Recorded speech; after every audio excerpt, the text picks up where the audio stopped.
Hello students, कैसे हैं आप सब। तो हम कर रहे हैं एचटेट के लिए इंग्लिश के प्रैक्टिस क्वेश्चंस। पहले ही प्लेलिस्ट अवेलेबल है प्रैक्टिस क्वेश्चंस की और प्रीवियस ईयर क्वेश्चन की भी एचटेट के लिए। तो आप देख सकते हैं, अगर आप टीजीटी या पीजीटी की तैयारी कर रहे हैं तो आपके जो 15 क्वेश्चंस आते हैं ना इंग्लिश में, तो ये कॉमन सब्जेक्ट के ही प्रैक्टिस क्वेश्चन है। तो आज हम करेंगे, मैं यहाँ 407 नंबर तक पहले आपको करा चुकी हूँ। अब एचटेट के एग्ज़ाम आपको पता है दोबारा से जुलाई में होने वाला है, तो अगेन फिर से हमने रीस्टार्ट कर दी है तैयारी भी। तो चलो 408 ये क्वेश्चन हम पढ़ते हैं। Which part of speech is the word so in the following sentence. ज़्यादातर इसी तरीके से पूछे जाते हैं एग्ज़ाम में कि कौन सा पार्ट्स ऑफ स्पीच सो, जो सो है वो कौन सा पार्ट्स ऑफ स्पीच है, वर्ब है, इंटरजेक्शन है, प्रपोजिशन है, कंजक्शन है। आपको पार्ट्स ऑफ स्पीच पता ही होगा, नहीं पता तो मैंने इंग्लिश की ना इंग्लिश ग्रामर की क्लास बना रखी है सारे ही अपकमिंग एग्जाम्स के लिए, आप वहाँ से भी देख सकते हैं। ठीक है, पार्ट्स ऑफ स्पीच मैंने सारे ही पढ़ाए हुए हैं। तो वर्ब, प्रपोजिशन, इंटरजेक्शन, कंजक्शन। बताइए क्या होता है so. Shruti wanted to work so she went to her room. Shruti काम करना चाहती थी इसलिए वो अपने रूम में गई। तो यहाँ जो सो है ना वो यहाँ पे कंजक्शन का काम करता है। किसका काम करता है? कंजक्शन का काम करता है, इन दोनों को जोड़ने का काम करता है। इसके बाद है 409, which of the following sentence has a modal verb. इनमें से किस सेंटेंस में मॉडल वर्ब होती है? Ram is an intelligent boy, he is flying a kite, his father knows me well. सबसे पहले तो समझो मॉडल वर्ब क्या होती है। आप पढ़ते नहीं हो? Should, would, ought, must. ठीक है, ये होती है ना मॉडल वर्ब। ठीक है, मॉडल्स आपने पढ़े होंगे। तो यहाँ देखिए नंबर डी है, her mother ought know what she is doing in Mumbai. उसकी मम्मी को जानना चाहिए कि वो मुंबई में क्या कर रही है। ठीक है, तो यहाँ पे जो आंसर हो जाएगा वो हो जाएगा नंबर डी, क्योंकि ये आउट आया हुआ है। तो मॉडल को हम इन्हीं से पहचानते हैं। इसके बाद है next question, which of the following sentences has a possessive pronoun. Possessive pronoun किस सेंटेंस में है? He could not help me, कि यहाँ पर है पजेसिव। देखिए 3 तरीके के प्रोनाउन होते हैं यहाँ पे, आपने पढ़े होंगे। यहाँ पे सब्जेक्टिव होते हैं और ऑब्जेक्टिव होते हैं और पजेसिव होते हैं। पजेसिव होता है मेरा, तुम्हारा, अपना। ठीक है, इस तरीके से ही होते हैं पजेसिव, जो अधिकार जमा के रखते हैं, अधिकार जहाँ पे प्रकट होता है। तो यहाँ तो देखिए ये ऑब्जेक्टिव प्रोनाउन है, ये पजेसिव नहीं है। Ramesh who is my grandson is reading a poem, यहाँ पर भी पजेसिव नहीं है। Her sister is known to me, यहाँ पर भी पजेसिव नहीं है। पजेसिव कहाँ पे है? Ours is a vast country, हमारी कंट्री बड़ी है, हमारी एक बड़ी कंट्री। तो अवर्स ये पजेसिव है। अपना, हमारा, ये सब किस में आते हैं? पजेसिव प्रोनाउन में आते हैं। तो आई होप समझ आ गए होंगे। इसके बाद है next question, bees are kept in. जो बीज है, मधुमक्खी, कहाँ रखी जाती हैं? ये नॉर्मल एक क्वेश्चन पूछा गया है। ए पेंट्री में, एन एपियरी में, इन नर्सरी में, एंड एक्वेरियम में। कहाँ रखी जाती हैं? तो बीज जहाँ रखी जाती हैं उसका नाम होता है एपियरी। क्या होता है? Apiary. Number C is the right answer. इसके बाद है the idiom green eyed monster means. एक फ्रेज है ग्रीन आइड मोनेस्टर।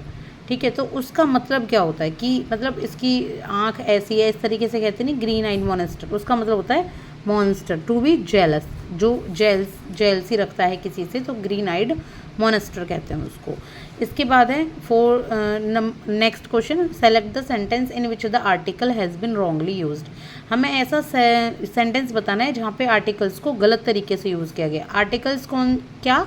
ए, एन और द, ये होते हैं ना आर्टिकल्स। इनमें से किसी एक आर्टिकल को गलत यूज़ किया गया है।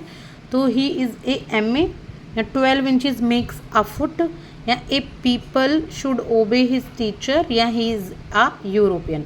तो देखिए आपको पता है कि जो ए एन होती है वो कब कब आती है? जब ए, ई, आई, ओ, यू, यानी कि वॉवल आ रहा होता है किसी भी नाउन या नाउन के पहले।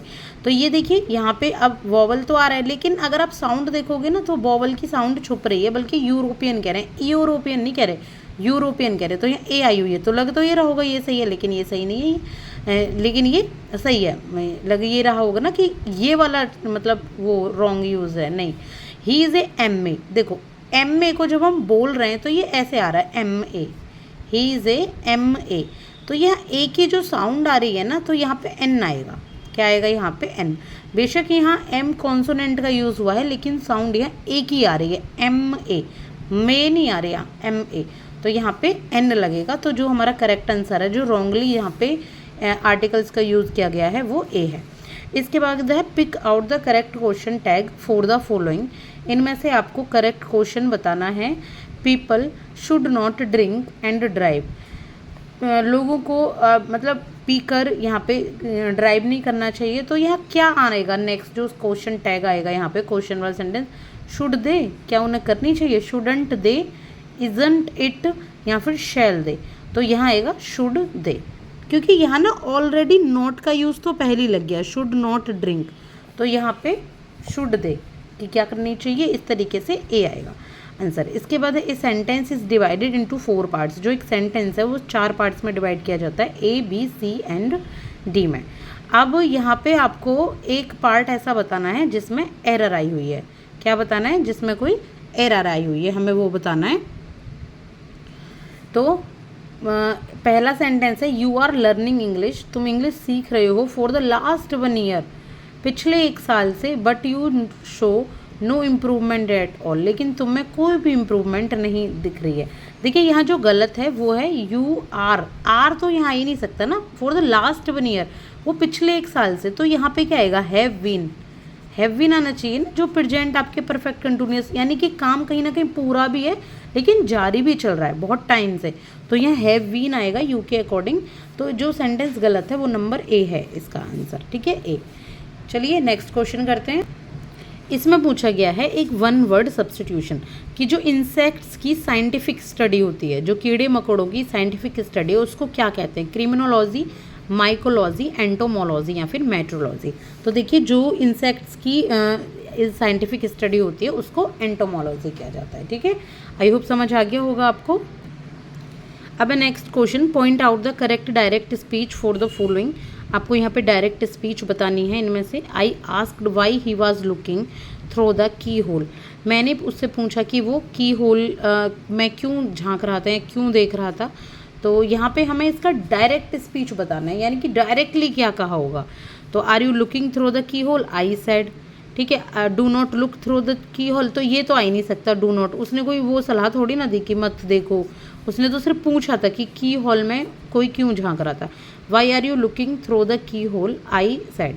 तो यहाँ पे क्या आएगा, यहाँ पे जो आंसर आएगा वो हो जाएगा नंबर सी, कि why are you looking through the keyhole, तुम की होल में क्यों देख रहे हो। यहाँ पे देखो वाई आया है पूरा, क्योंकि यहाँ पे भी वाई आ रहा है, तो वाई का यूज़ तो नहीं होना है यहाँ पे, आई सेड। तो ये जो करेक्ट आंसर आएगा वो नंबर सी हो जाएगा डायरेक्ट। इसके बाद है 418 क्वेश्चन, नेक्स्ट क्वेश्चन, यानी कि put the verb in the bracket into the correct present tense. आपको ना यहाँ पे जो वर्ब ब्रैकेट में जो वर्ब दी गई है उसकी करेक्ट प्रेजेंट टेंस में बताना है कि क्या बनेगा।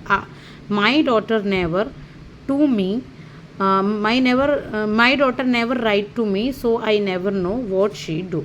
मेरी डॉटर मेरे को कभी बताती नहीं है, लिखती नहीं है, तो मैं नहीं जानता कि वो क्या करती। तो देखिए ये प्रेजेंट टेंस में हमें ये बताना था, यहाँ पूरा दे रखा है कि प्रेजेंट टेंस में बताना है। तो देखो रॉट आ गई है तो प्रेजेंट टेंस तो नहीं हो सकता, ये तो पास्ट टेंस हो गया, ठीक है। My daughter never write to me, so I never knew, अब यहाँ पे भी पास्ट टेंस आ गया।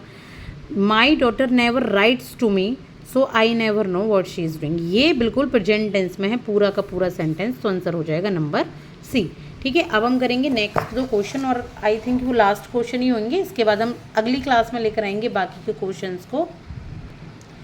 तो नेक्स्ट क्वेश्चन है pick out the correct synonym of the word cantankerous. इसके लिए कैंटन कैरस के लिए एक सिनोनियम वर्ड बनताना, यानी कि समानार्थी जो सेम मीनिंग निकालता हो।